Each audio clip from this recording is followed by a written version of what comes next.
هەمیشە سپۆرت مەگەزین بابەتی بە گرنگی بە بابەتی زانیاری و وەرزشی و زانستی وەرزشی و ناساندنی ئەستێرە کوردەکانداوە. سەرەتای هەواڵی ئەم بەرنامەمان ناساندنی سێ کتێبی نوێی وەرزشی کوردیە کە پێشتر لە سلێمانی و لە کۆیە مەراسیمی بۆ ئەنجامدرا و ئەمڕۆژ کە سێشەمەیە لە هەولێر مەراسیمەکەی بۆ ئەنجامدرا.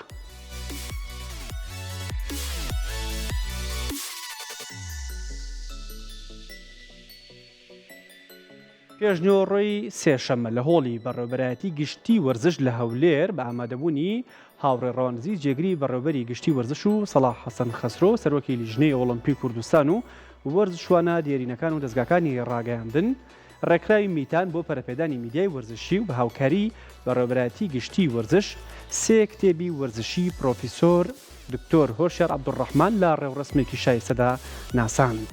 سەرەتا جێگری بەڕێوەبەری گشتی وەرزش باسی لە گرنگی کتێبی وەرزشی کوردی کرد و وتی کتێبخانەی کوردی لە ڕووی کتێبی وەرزشی و میدیای وەرزشیەوە هەژارە، بۆیە ئێمە پاڵپشتی ئەم هەنگاوانە دەکەین و دەستخۆشیان لێ دەکەین. دواتر ڕێکخراوی میتان باسی لە کار و چالاکیەکانی کرد لە ماوەی ڕابردوودا لە بەشداریکردن لە وەرکشۆپێکی ڕێکخراوی ئینترێسی ئیتاڵی و هەروەهاکردنەوەی خولێکی میدیای وەرزشی لە سۆران و ڕێوڕسمی ناساندن و دابەشکردنی ئەو سێ کتێبەی پرۆفیسۆر دکتۆر هۆشیار عەبدوڕەحمان.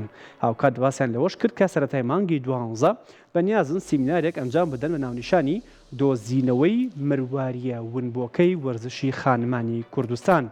دواتر هۆشیار عەبدوڕەحمان باسی چۆنێتی کارکردن و چاپکردن و ناوەڕۆکی هەر سێ کتێبەکەی بۆ ئامادەبووان کرد و گرنگێکی زۆری بە ناوەڕۆکی کتێبەکاندا. لە کۆتاییشدا کتێبەکانی بە ژۆی خۆی پێشکەشی ئامادەبووان کرد.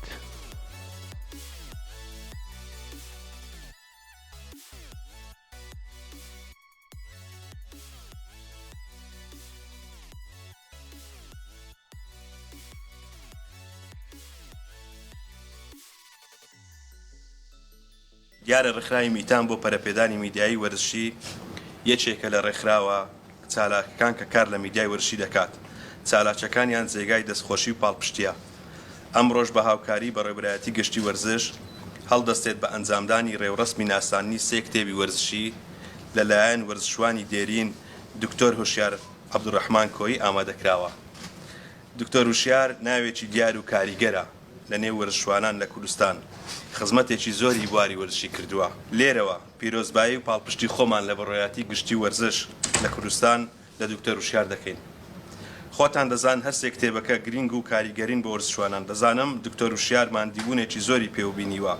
جگە لەوەی کتێبێکە دەبێتە سەرچاوەیەکی گرنگی زانیاری بۆ وەرزشوانان لە هەمان کاتیشدا کتێبخانەکانی کوردستانی پێدەوڵەمەند دەبێت. لە کۆتاییدا دەمەوێت بڵێم بەڕێوەبەرایەتی گشتی وەرزش ماڵێکە بۆ هەموو وەرزشوانان. ئەرچی سەرشانمانە هاوکار و پشتوانیان بین.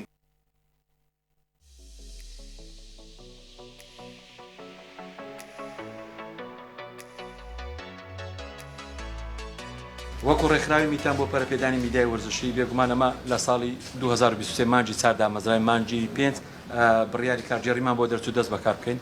یەکەمین کارمان لەگەڵ ڕێکخراوێکی ئیتاڵی مینستێر کردی ئیتاڵ بۆ ئەوی بتوانین پەرەپێدان لەسەر هاوکاری ڕێکخراوەکانی حکوومەت و ناحکومیەکانمان بۆ پەرەپێدانی وەرزشی. لە مانجی 8 خولێکی وەرزشیمان کردو بۆ میدیاکارانی وەرزشی 32 ڕۆژنامەنووسی وەرزشی بەردانیان کرد لە دەڤەری سۆران. ئەمە سێمین چالاکیمان لەگە بەڕێوەبەرایەتی گشتی ئینشاڵڵا دەتوانین وعدی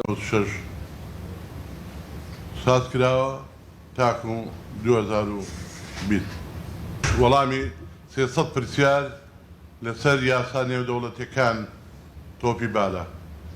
ئەم کتابە بەڕاستی یاسایەکان زۆر کتابێ لەسەر یاساکانی تۆپ بالا، بەڵام ئەوەی دەیخوێنتەوە ڕەنگی نەتوانم سوودی لێوە بگرێ و ئەنجام و یاخۆ ئامانجی خوێندنەوەکە چییە.